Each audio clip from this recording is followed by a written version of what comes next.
പ്രധാനമന്ത്രി നരേന്ദ്രമോദിയെ ആരെങ്കിലും അപമാനിച്ചുവെങ്കിൽ മറുപടി കണ്ണീരും കരച്ചിലുമാണ്. പിന്നാലെ അതിതീവ്ര വിമർശനവുമായി ബി.ജെ.പിക്കാരും കളം നിറയും. എന്നാൽ നേരെ തിരിച്ചാണ് സംഭവിക്കുന്നതെങ്കിൽ കയ്യടിയായിരിക്കും ബി.ജെ.പിക്കാർ ചെയ്യുന്നത്. പ്രധാനമന്ത്രിക്ക് ആരെ വേണമെങ്കിലും വിമർശിക്കാം, പരിഹസിക്കാം, ചോദ്യം ചെയ്യുവാൻ ഈ രാജ്യത്ത് ആരും ഇല്ല എന്ന അഹങ്കാരമുണ്ട് പ്രധാനമന്ത്രിക്ക്. അതുകൊണ്ട് തന്നെ മോദി വിമർശനങ്ങൾക്ക് അതീതനാവുകയാണ്. എന്നാൽ കയ്യും കെട്ടി നോക്കി നിൽക്കില്ലെന്ന് കോൺഗ്രസ് കട്ടായം പറയുന്നുണ്ട്. ന്യൂനപക്ഷങ്ങളെ വിമർശിക്കുന്ന മോദിയുടെ പ്രസംഗം പലപ്പോഴും അതിരുകൾ ലംഘിക്കുന്നുണ്ട്. മുസ്ലിം വനിതകളടക്കം മോദിയുടെ വിമർശനങ്ങൾക്ക് പാത്രമായിട്ടുണ്ട്. അതിനെതിരെ ഒരു ചെറു വിരൽ പോലും അനക്കുവാൻ തെരഞ്ഞെടുപ്പ് കമ്മീഷനോ താക്കീത് നൽകുവാൻ ബി.ജെ.പിക്കോ സാധിച്ചിട്ടില്ല. മോദിയുടെ പരിഹാസങ്ങൾ രാജ്യത്ത് നിർബാധം തുടരുകയാണ്. കഴിഞ്ഞ ദിവസം രാജ്യത്തെ അഭിസംബോധന ചെയ്ത് സംസാരിച്ച് മോദി നടത്തിയ പ്രസംഗവും സമാന രീതിയിലുള്ളതായിരുന്നു. പാർലമെന്റ് മര്യാദകളുടെ ലംഘനമാണെന്ന് മോദി നടത്തുന്നതെന്ന് ചൂണ്ടിക്കാട്ടി പരാതിയുമായി കോൺഗ്രസ് രംഗത്ത് വന്നു.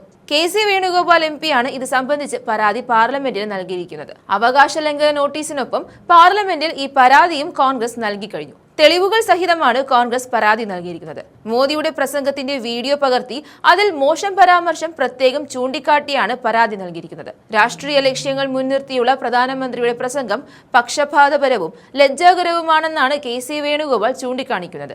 തന്റെ പ്രസംഗത്തിൽ 59 തവണയാണ് പ്രധാനമന്ത്രി കോൺഗ്രസിനെ കടന്നാക്രമിച്ചത്. പ്രധാനമന്ത്രി പദത്തിലിരിക്കുന്ന ഒരാളുടെ വാക്കുകൾ എല്ലായ്പ്പോഴും ദേശീയ ഐക്യം ലക്ഷ്യം വെച്ചുള്ളതാകണമെന്നും എന്നാൽ മോദിയുടെ പ്രസംഗം രാഷ്ട്രീയ വൈരാഗ്യം തീർക്കാനുള്ള വേദിയായി മാറിയെന്നും വേണുഗോപാൽ ചൂണ്ടിക്കാട്ടുന്നുണ്ട്. പാർലമെന്റിലെ വോട്ടിംഗ് നടപടികളെക്കുറിച്ച് പ്രധാനമന്ത്രി നടത്തിയ വിശദമായ പരാമർശങ്ങൾ പാർലമെന്ററി ചട്ടങ്ങളുടെ ലംഘനമാണെന്നും കോൺഗ്രസ് നേതാക്കൾ സ്പീക്കറെ അറിയിക്കുന്നുണ്ട്. വിഷയത്തിന്റെ ഗൗരവം കണക്കിലെടുത്ത് ഇത് പാർലമെന്ററി പ്രിവിലേജ് കമ്മിറ്റിക്ക് വിടണമെന്നും പ്രധാനമന്ത്രിക്കെതിരെ ശക്തമായ നടപടി സ്വീകരിക്കണമെന്നുമാണ് നോട്ടീസിലെ പ്രധാന ആവശ്യം.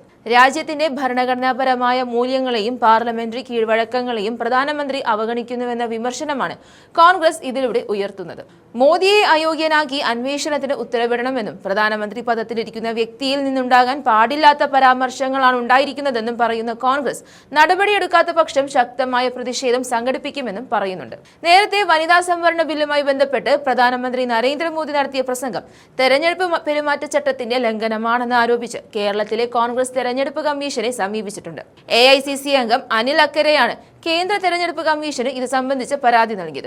തെരഞ്ഞെടുപ്പ് പെരുമാറ്റച്ചട്ടം നിലനിൽക്കുന്ന സാഹചര്യത്തിൽ ദൂരദർശൻ ഉൾപ്പെടെയുള്ള ഔദ്യോഗിക സർക്കാർ സംവിധാനങ്ങൾ ഉപയോഗിച്ച് പ്രധാനമന്ത്രി രാഷ്ട്രീയ പ്രചാരണം നടത്തിയെന്നാണ് പരാതിയിലെ പ്രധാന ആരോപണം. കഴിഞ്ഞ ദിവസം രാത്രി രാജ്യത്തെ അഭിസംബോധന ചെയ്ത് സംസാരിക്കവേ അദ്ദേഹം രാഷ്ട്രീയ വിമർശനങ്ങൾ ഉന്നയിച്ചതായും ഇത് ചട്ടലംഘനമാണെന്നും അനിൽ അക്കരെ ചൂണ്ടിക്കാട്ടുന്നുണ്ട്. നേരത്തെ വിഷയത്തിൽ പ്രധാനമന്ത്രിക്കെതിരെ കടുത്ത വിമർശനവുമായി കോൺഗ്രസ് അധ്യക്ഷൻ മല്ലികാർജ്ജുൻ ഖാർഗെയും രംഗത്തെത്തിയിരുന്നു. ഔദ്യോഗിക പ്ലാറ്റ്ഫോം രാഷ്ട്രീയ എതിരാളികളെ ആക്രമിക്കാൻ പ്രധാനമന്ത്രി ദുരുപയോഗം ചെയ്തു എന്ന് അദ്ദേഹം കുറ്റപ്പെടുത്തി. തന്റെ പ്രസംഗത്തിൽ സ്ത്രീകളുടെ പ്രശ്നങ്ങളെക്കുറിച്ച് സംസാരിക്കുന്നതിന് പകരം 59 തവണ കോൺഗ്രസിനെ പരാമർശിക്കാനാണ് പ്രധാനമന്ത്രി സമയം കണ്ടെത്തിയതെന്നും ഖർഗെ ആരോപിച്ചു. രാഷ്ട്രീയ ലാഭത്തിനായി ഔദ്യോഗിക പദവി ദുരുപയോഗം ചെയ്ത നടപടിക്കെതിരെ ശക്തമായ താക്കീതുണ്ടാകണമെന്നാണ് കോൺഗ്രസിന്റെ ആവശ്യം. സ്പീക്കർ നിലവിൽ ഈ പരാതി സ്വീകരിച്ചിട്ടുണ്ട്. എന്നാൽ പ്രധാനമന്ത്രി മോദിയെ ചോദ്യം ചെയ്യാനുള്ള ഉറപ്പൊന്നും സ്പീക്കറുടെ നട്ടെല്ലിനില്ല എന്നത് പ്രത്യേകം പറയേണ്ട കാര്യമില്ല.